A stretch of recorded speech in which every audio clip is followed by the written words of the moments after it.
যেটা রাশিয়ায় অবস্থিত এবং এই রাশিয়ার উপকূলে অবস্থিত, পশ্চিমে অকটক সাগরে ও প্রশান্ত মহাসাগর ও বেরিং সাগরের মধ্যে অবস্থিত এই কামচাটকা।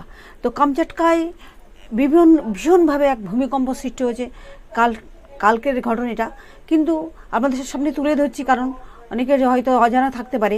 তো এই কামচাটকায় যে ভূমিকম্পের তীব্রতা, সেটা সবচেয়ে বিশ্বের সেরা ভূমিকম্প, যেটা আমাদের বর্ধমান জেলার উপাচার্য শঙ্কর কুমার নাথ তুলে ধরেছেন।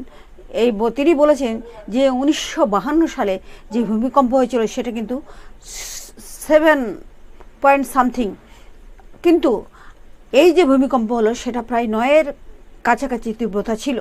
তো সেই ক্ষেত্রে এটা বিশ্বের অন্যতম শক্তিশালী ভূমিকম্প। সুনামির আশঙ্কা করা যাচ্ছে আর কিছুদিন পরে